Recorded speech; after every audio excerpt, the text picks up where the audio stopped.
So we just put out our budget proposal. The contrast between the Democratic budget proposal and the Republican proposal is glaring. The Republicans want the same old status quo, rising costs, declining health care. Democrats want to meet people's needs by improving health care and lowering costs in health care and many other places. And Donald Trump continues to push for a shutdown by not negotiating with us. But we are confident when the American people contrast these two proposals, they're going to side with us. They're going to tell Republican congressmen and senators that they should start talking to the Democrats, because we are talking about what people need. Same old story, same status quo.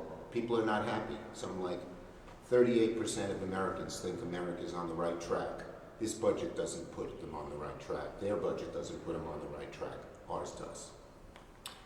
And we just welcome the contrast. We're very, very pleased when people look at our budget and theirs.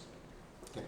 Yes? It seems like Republicans have already outright rejected the idea of your plan. Are you willing to shut the government down? Ask the Republicans if they're willing to shut the government down.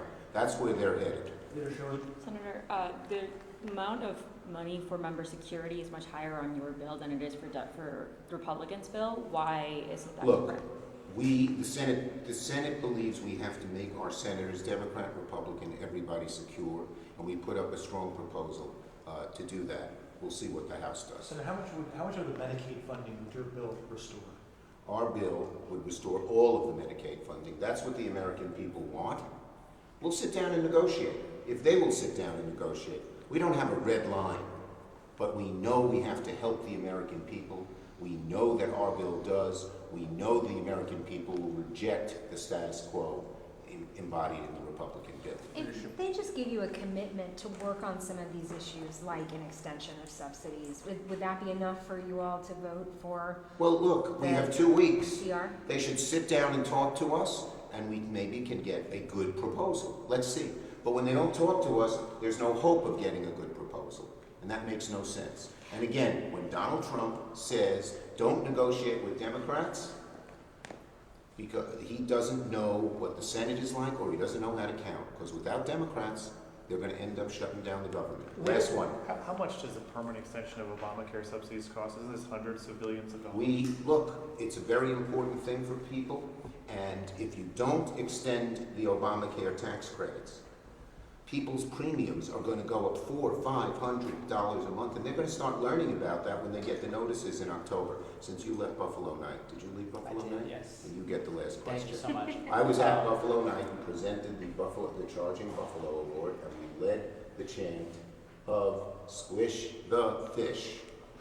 Got it. Thank you. Got it.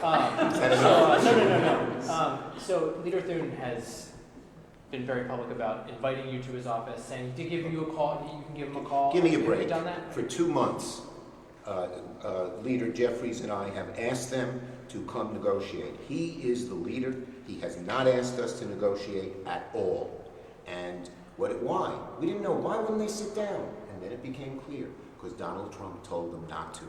And even though that's bad for the American people and bad for them, because it's going to end up that they're shutting down the government, they're just too afraid of Trump. Thank you, everybody. Thank you. Thank you.